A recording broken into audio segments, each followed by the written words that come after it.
It took 6 years for Hawke's Bay Company, the apple press, to create a premium range of single variety apple juices from blemished or ugly fruit that would otherwise have gone to waste. In that time, they've built a state-of-the-art bottling plant with the capacity to fill up to 60 million bottles of juice each year. I was growing and exporting apples, but we had a lot of apples that were just going to waste, and they had marks or blemishes on which nutritionally were as good as the fresh-eating apples, and we wanted to do something worthwhile with it. The ugly fruit, or the cosmetically blemished product, are apples like this that have a cosmetic defect or a low colour, and so we make the world's best apple juice out of it. New Zealand apple growers are the most innovative in the world. They have developed with the scientists here in New Zealand some of the world's leading apples, and we felt that if we went individually to individual apples, we could then develop a range of fruit juice like wine and olive oil, which actually denotes the flavour and experience of drinking a freshly picked apple.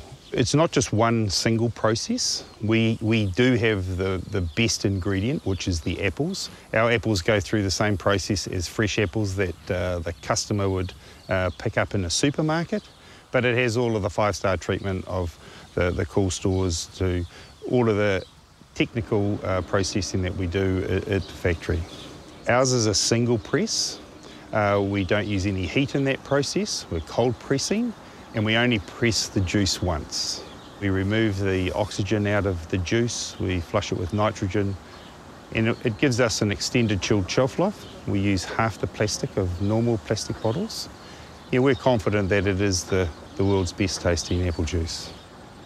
We have a strategic partnership with T&G Global to get all of the apples. They're fully traceable back to the orchards. So we have a partnership with them where we can get their varieties of Jazz and Envy. So we've licensed their fresh fruit varieties into our juice form. When Sally and I were looking at it, we were looking for a toll manufacturer or a co-packer. We weren't looking at investing capital. We couldn't find any plants in New Zealand or Australia. And we were sitting here one day under the apple tree, and Sally said to me, you know, getting a little frustrated because we couldn't quite get our dream to come to life. Said, why don't we build a plant? I took a couple of breaths, and it took us 2 or 3 years. We did the review, we raised the capital, and now today we've got a world-leading technology in plant. We needed a substantial partner to help us get the factory up and running, and so we approached Fonterra Brands New Zealand, and we're very pleased that they're on board. We wouldn't be here without them, and so we manufacture a lot of their lifestyle beverages for them. The capacity of the plant is around about 50 to 60 million bottles per year. We've only just started filling that up, so we have a couple of more years of hard work to actually, build that volume. But we're confident that it's there. I guess the biggest challenge has been the fact that when we were building the facility and the product, we were also trying to build the business. So often when people are developing a product, they already have an existing business and they're pretty much just developing a product, or they're building a plant. But we were actually, developing a product, building a plant and trying to grow sales and build a business all at the same time with not too many people. So that was quite challenging. That was probably the biggest challenge. Making a product with zero additives is really important because that's what consumers are after. They want something as clean and simple as they can possibly get.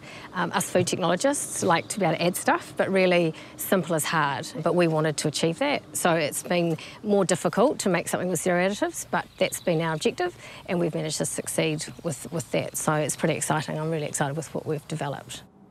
Consumers want something that tastes really, really fresh with a really, really long shelf life, and those two things often don't go hand in hand.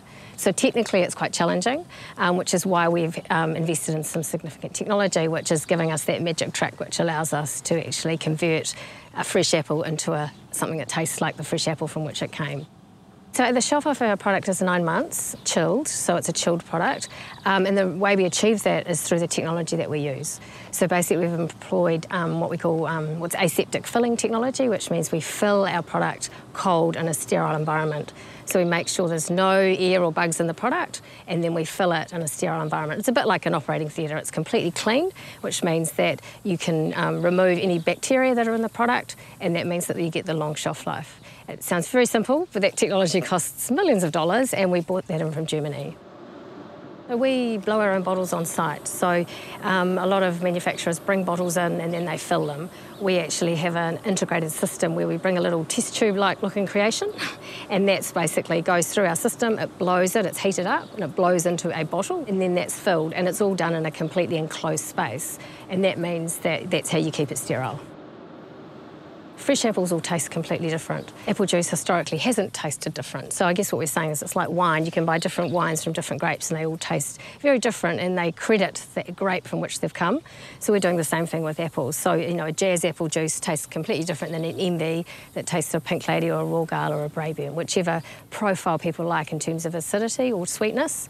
And we've done that through selecting quite specific varieties for a number of reasons, most of which give us a profile of flavours. So everything from quite sweet to quite acidic, because consumers like different flavour profiles. So it's pretty much a matter of having a variety and then letting people select based on their own likes, I guess, and dislikes. We're looking at innovations in terms of apple varieties, and we're also looking at innovations in terms of what consumers want in other markets. So that might mean bringing texture, it might mean just bringing different other combinations of fruits and flavours to a product, but really the big global megatrend they talk about is health and wellness. So it's basically providing consumers with products that are more healthful or have healthful benefits or ingredients, and that's really our focus in the next sort of R&D phase we've got coming on next, yeah.